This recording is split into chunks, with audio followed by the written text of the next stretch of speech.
स्वागत है आप सबका मेरे YouTube चैनल का नाम है श्री जी। आज का जो हमारा टॉपिक है वह त्वचागत रोगों में रोगजन्य संक्रमण और उसके बाद आपका 10वां अध्याय चाय उपचय धातु विकृति जन रोग शुरू हो रहा है। तो इसमें मैं ज़्यादा कुछ नहीं बताऊंगी, सिर्फ इतना है कि ये रोग कैसे होता है। त्वचागत रोग तो कॉमन सी बात है, संसर्ग उपसर्ग से होते हैं। संसर्ग मतलब प्रत्यक्ष से कोई आतुर अन्य स्वस्थ व्यक्ति के रोग को संक्रमण पहुँचाता है तो उसे संसर्ग कहा जाता है। उपसर्ग जब अप्रत्यक्ष संपर्क में कोई व्यक्ति को रोग उत्पन्न करता है तो वो असंक्रमित कहलाता है। ठीक है, प्रत्यक्ष अप्रत्यक्ष हो गया, कीट या कृमि जो दिखते हैं, कुछ वैसे भी तो दिखते नहीं है, भूमि द्वारा हो गया।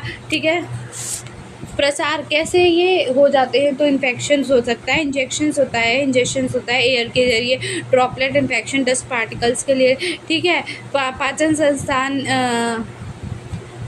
मार्ग क्या है तो पाचन संस्थान अनाशय है, हमारा अग्नाशय है, ये सारी ही चीज़ें हैं त्वचा के ज़रिए। ठीक है, या किसी ने काट लिया उसके ज़रिए, या मूषक दंशर, या किसी हमने ऐसी कोई चीज़ खा ली जो इन्फेक्टेड थी उनके ज़रिए, वही है बैक्टीरिया, वायरस और फंगल इन्फेक्शंस जो होते हैं वो। तो अब शुरू करते हैं एवं धातु विकृति जन्य रोग। इतना ही है, इसमें और ज़्यादा नहीं है। क्षय उपचय एवं धातु विकृति जन्य रोग मेटाबॉलिक डिसऑर्डर।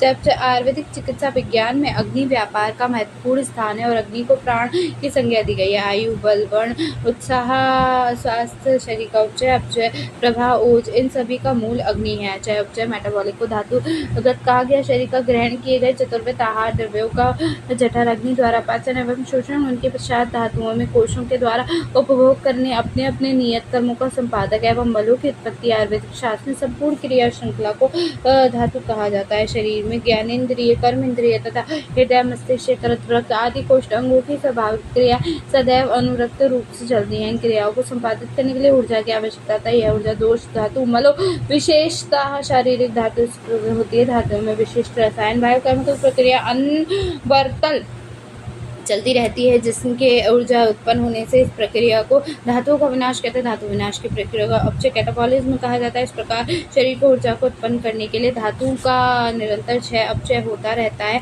इस धातु क्षय की पूर्ति नियमित रूप से आहार सेवन के द्वारा करते हैं। भुक्ताहार आहार रस में परिवर्तित होकर जठराग्नि के द्वारा पाचन एवं शोषण संपादित होकर सर्व शरीरगत समस्त धातुओं का पोषण करती है।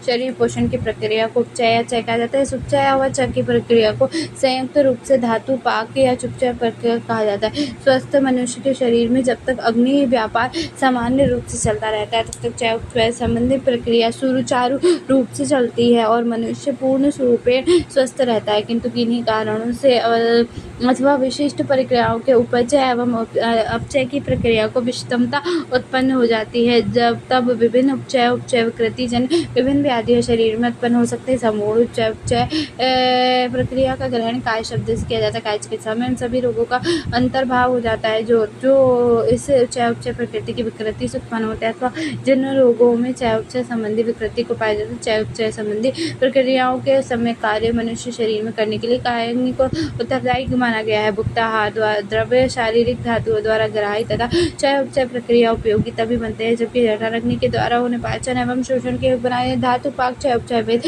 मनुष्य द्वारा भक्त आहार द्रव्य को शारीरिक धातुओं द्वारा उपभोग निम्न दो प्रकार से होता है। प्रसार पाक, मल पाक। प्रसार पाक आहार का जठराग्नि द्वारा पाक होकर शरीर में नवीन द्रव्यों की उत्पत्ति थी, जैसे प्रभुत्व के पक्व विकर्ण के होकर देखते अम्लों के स्नेहों को पकड़ों बिगड़ते होकर स्नेह अम्ल ग्लिसरॉल की कार्बोहाइड्रेट का पकोपरांत पिक्तन होकर मधुमेह की उत्पत्ति होना है। जठराग्नि से तात्पर्य विभिन्न कीटक के लिए जाना होता है। भुक्ताहार के पाचन के सक्रिय योगदान देते हैं। यह अवस्था मधुर अवस्था पाक को प्रदर्शित करते हैं। इस प्रक्रिया को उपचय भी कहा जाता है। मल कैटाबॉलिज्म पूर्व वर्णित पाक में उत्पन्न हुए उत्पादक यथाकृत अंतिम घटन होकर शरीर उपयोगी ऊर्जा का निर्माण होकर शारीरिक क्रियाओं का संचालन होना ही मलपाक है। कीटक की भूमिका में विभिन्न धातु अग्नि व कोष्ठ से भूताग्नि को लेना उचित रूप से इस धातु उपचय टिश्यू मेटाबॉलिज्म भी कहा जाता है। इन सभी प्रकारों के पाकों में संपन्न कराने पर अग्नि की भूमिका में विभिन्न भौतिक रसायन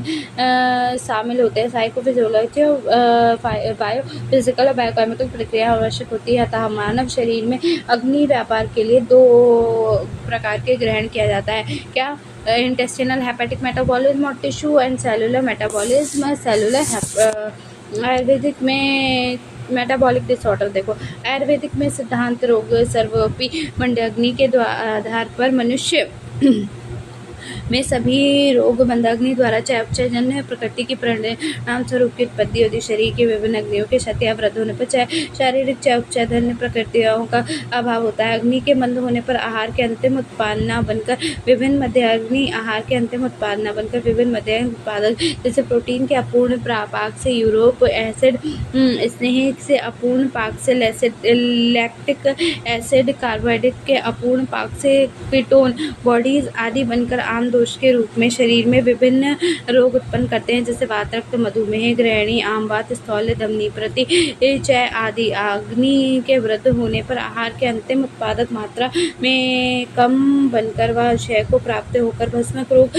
जैसे रोग को उत्पन्न करते हैं। Metabolism can be defined as some of the physical and chemical changes that takes place within organism or energy and metabolic transportation that occur within the living cells that includes the material changes and energy changes. Metabolic involves two fundamental processes, anabolism and catabolism. Anabolism is defined as the building up of the body substances, the constructive phase of the metabolic by which a cell takes from the blood the substance required for the repair and growth, building it in the cytoplasm, thus converting a non-living material into the living cytoplasm of the cell. Catabolism, the destructive phase of the metabolism, that is the opposite of the anabolism, is called catabolism, which include all the processes in which the complex substances are converted into simpler one, usually with the release of the energy. Example, carbohydrate anabolism, monosaccharide, glycogen.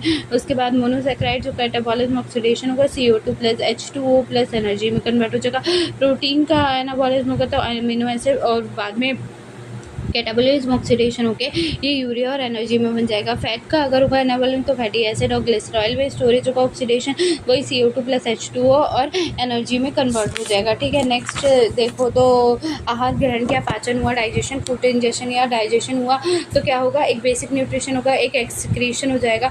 तो basic nutrition में संचय में storage, internal transport और respiration होगा। ठीक है, internal transport में metabolic synthesis होगा और एक्सक्रीशन हो जाएगा। फिर एक तरफ न्यू प्रोटोप्लाज्म भी फॉर्म हो सकता है। ठीक है, चिकित्सा सिद्धांत में बात करें तो दीपन, पाचन, आम पाचन, वृद्धि, शोधन चिकित्सा, धातु अग्निवर्धक चिकित्सा, धातु परिचय एवं विकृति जन विकार। तो धातु शब्द की निष्पत्ति डिंगाज धारण पोषणार्थ नामक धातु से होती है, जिसका अर्थ धारण करना व पोषण करना होता है। आयुर्वेदिक के प्रधान संहिताओं में धातु शब्द से विशिष्ट अर्थ में सप्त धातु एवं सामान्य अर्थ से में जीवन में आधारभूत दोष एवं मलों का ग्रहण किया। विकृति की अवस्था में धातु में वृद्धि या क्षय होता है। ये वृद्धि या क्षय द्रववत, गुणवत, कर्मवत, सर्वदैहिक या एक देशीय होता है। शरीर का पोषण आहार से होता है। संतुलित मात्रा में लिए जाने पर आहार का सम्यक पाचन होकर शरीर की विकृति धातुओं में साम्य अवस्था स्थापित होती है।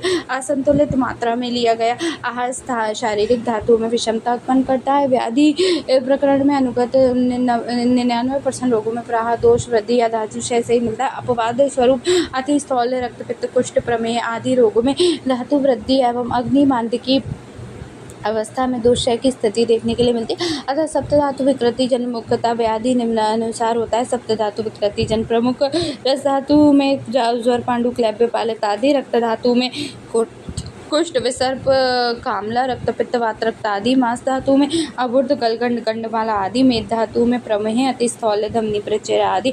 अस्थि धातु में अस्थिशूल, संधिवात, दंतशूल आदि। मज्जा धातु में ब्रह्म, मूर्छा आदि। नेक्स्ट है शुक्र धातु में ब्रह्म, मूर्छा आदि। शुक्र धातु में क्लिब्य, अपरश आदि। सप्त धातु विकृति चिकित्सा, रस धातु लंघन। रक्त धातु विरेचन, उपवास, रक्त मोक्षण एवं रक्तपित्त चिकित्सा। मांस धातु संशुद्धि, शस्त्रकर्म, क्षारकर्म, अग्निकर्म। मेद धातु कर्षण ग्रहण। अस्थि धातु पंचकर्म, बस्ती, क्षीर, सर्पी, तिक्त रस प्रधान द्रव्य सेवन, मज्जा व शुक्रगंध, मधुर, तिक्त, अन्य, मैथुन, व्यायाम, उचित काल में संशोधन। नेक्स्ट जो टॉपिक है वो क्या होगा, मधुमेह, प्रमेह या डायबिटिक मेलेटस। यहाँ पे ये ख़त्म होता है। बाय।